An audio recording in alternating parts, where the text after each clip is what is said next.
some of the most pivotal moments that define your earning potential over the course of your lifetime happen when you take a new job. The pay raises during your tenure at a job tend to be pretty incremental. The big jumps are when you move from job to job. And so if you're not in a position to negotiate that, that can mean tens of thousands or hundreds of thousands of dollars when it comes to your earning potential over your lifetime. Welcome to another episode of After the Cert, the career podcast for product managers who've collected all the certifications and taken all the courses and still feel stuck in their product career. I'm your host, Jess Sherlock, product management career coach. I know firsthand what it feels like to be overwhelmed, lonely, and stuck in your product career. And I'm on a mission to help you feel confident and empowered to take the lead in your product career and achieve your unique career goals. You can count on me for practical and actionable advice, plus relatable stories from PMs navigating the messy middle of their career. And remember, if you're feeling stuck with your product management job search, worried about making a great impression during your first 90 days in a new product job, or you want to position yourself for a promotion at work, I'm here to help. You can check out my coaching programs at jesssherlock.com/apply and book time on my calendar so we can chat. Let's get into it. Happy New Year, everybody. I hope you had a wonderful holiday break. And I'm excited for today's episode because I took some time to look at the data from last year's job searches. And yeah, a lot to talk about. So I've got my notes here in front of me. Let's dive in. So as you know, the Sprint program is for product managers who are job searching. It's really designed to help you stand out as the obvious choice in your job search so that as you are bringing yourself to market as a candidate, you know exactly what your unique superpower is. You know exactly what is most marketable about your experience, and that, and only that, is what you're talking about. So that from your LinkedIn to your resume, to your narrative, to your interview answers, you are being as relevant as you possibly can to help these hiring managers and recruiters see exactly why you would be a perfect fit for the role. And so I'm really proud to say that we had just a tremendous year in Sprint. I want to share some of my favorite highlights with you. I shared some of these already on LinkedIn, so if you follow me on LinkedIn, you might have seen some of these, but I thought I might go deeper here in today's episode because, hey, any good PM is data-driven, and gosh darn it, I brought my data to the table. So inside of the Sprint program, as much as I would love to guarantee all of these talented folks jobs in a certain number of days, that's just not something that I'm able to do. So we look for certain leading indicators and then certain lagging indicators. And these are the things that we pay attention to ensure that the folks going through the Sprint program are as successful as possible. So one of the big program milestones we look at is getting people applying to their first few jobs and starting to do outreach as well, ideally within 2 weeks, at most within 3 weeks. Beyond that, we look at how quickly folks are getting interviews. So we're looking at what we call our conversion rate, our application to screener rate, or our outreach to interview rate.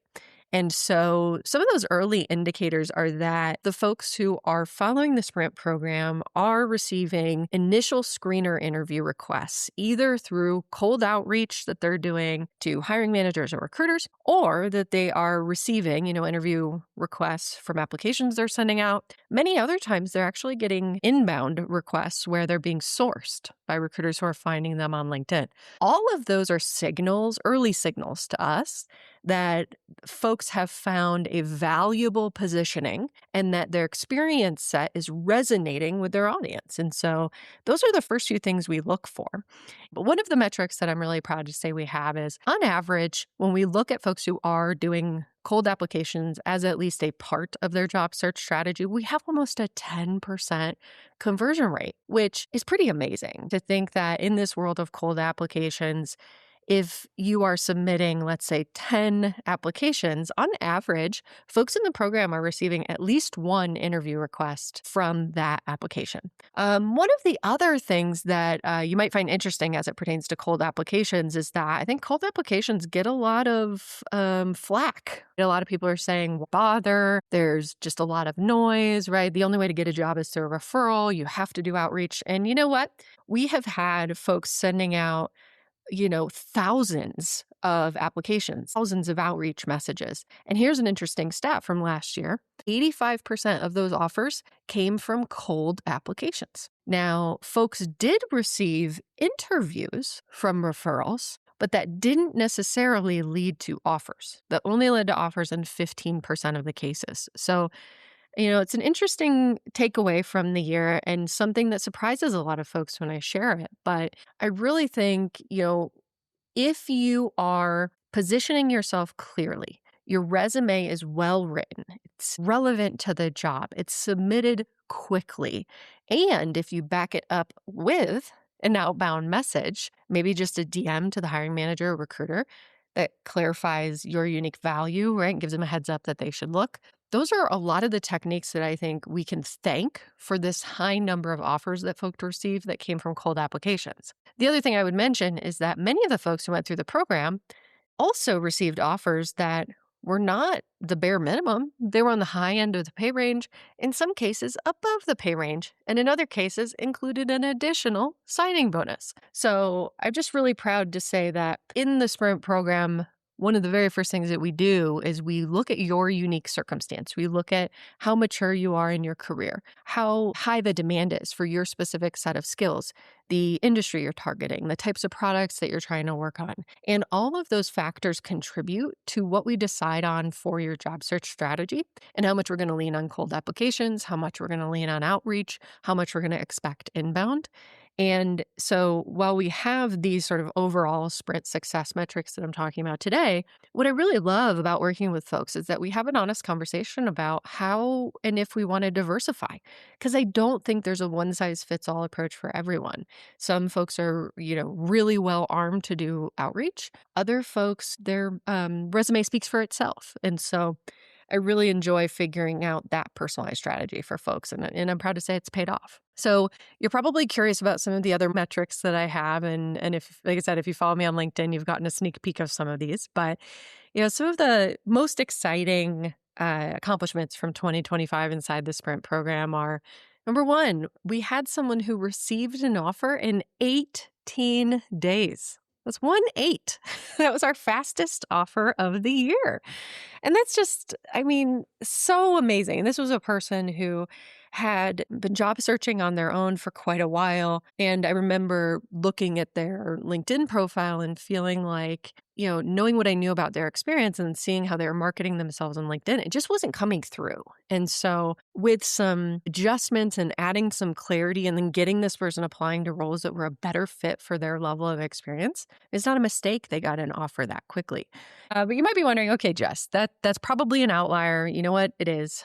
For a while early on in the year, our fastest offer was, I think, 52 days. So the 18-day offer beat that one out. But the median number of days from the first application to the first offer in 2025 was 75 days. That's incredible, right? That's just, what is that, 2.5 months to be able to start bringing in income in a role that you're excited about in less than 90 days in this market is incredible.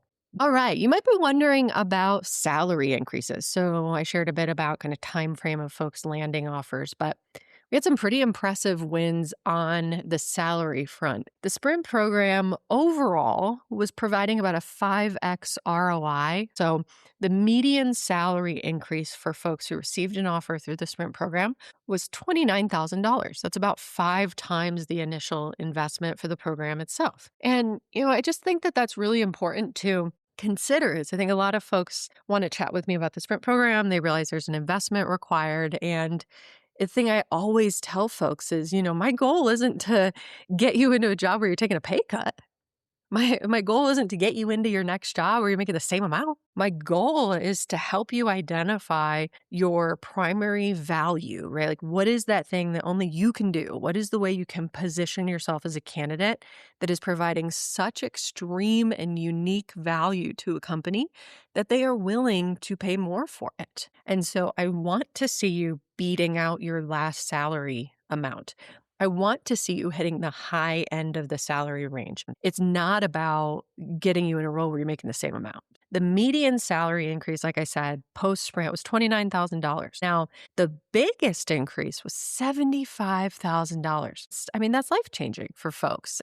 This was a situation where someone was going from a role where they were underappreciated, they were underpaid, obviously, but they were also under challenged. So not only was this person excited, of course, for a higher salary, but they were so looking forward to getting into a role where they could start to grow again, right? That complacency had started to take over in that last role. So, anyways, really cool to see the salary increases. And, when I think about total comp overall, this doesn't even account for folks who are receiving incredible RSUs and equity packages. Or as recently as today, I had a fellow who managed to negotiate $10,000 above the pay range, plus additional RSU values for total comp that's well north of $350,000 in the first year. So these are the types of positions that I want to see you land in.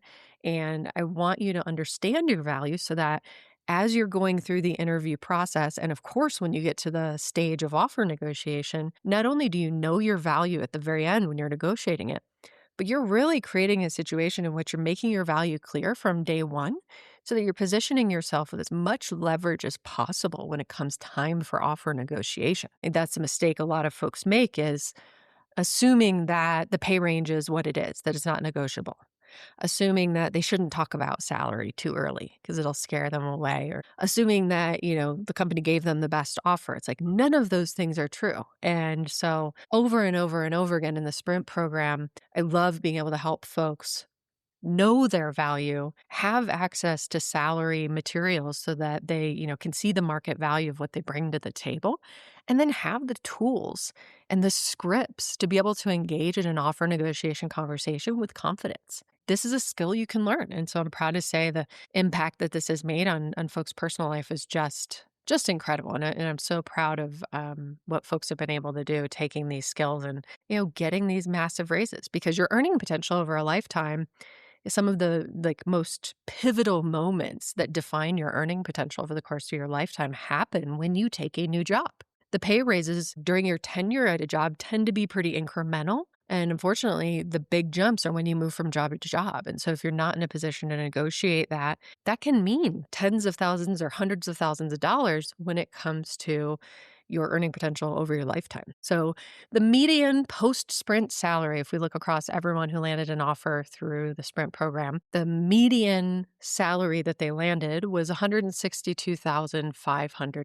That's pretty incredible. And like I said, that does not count equity, RSUs, starting bonuses or signing bonuses, or any additional negotiation opportunities. I've had some folks who negotiate, like I said, PTO, some additional benefits, or maybe some reimbursements for home office, flexible schedules, all sorts of things can be negotiated. But pretty proud to say that the median post-sprint salary is well north of $160,000. So that is what the year looked like. Just amazing to see folks recognizing their value, articulating a clear value proposition as they take themselves to market, and then seeing the fruits of their labor when they're able to negotiate impressive offers and start new roles. And I've been able to stay in touch with many of the folks. I love doing the offboarding calls with folks after they start in their new role, and I get to hear how it's going. And it's just really neat to see folks get out of either toxic environments or, like I said, environments where they're not feeling challenged and now they're thriving. And it was just a simple environment shift. So often PMs are questioning the career when the problem is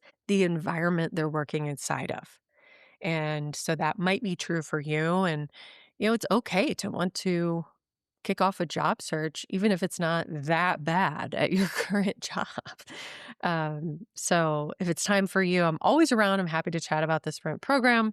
So I hope you enjoyed today's episode as a bit of a rundown of 2025, a kickoff for 2026. I'll have some more episodes upcoming about job search, of course, as always, but I really thought you might find it interesting to hear a bit about how things went inside the sprint program last year, So, as always, if you have any questions or if this triggered any ideas or thoughts, feel free to send me a DM on LinkedIn. I love to hear from you and always happy to answer your questions or share my perspective on something.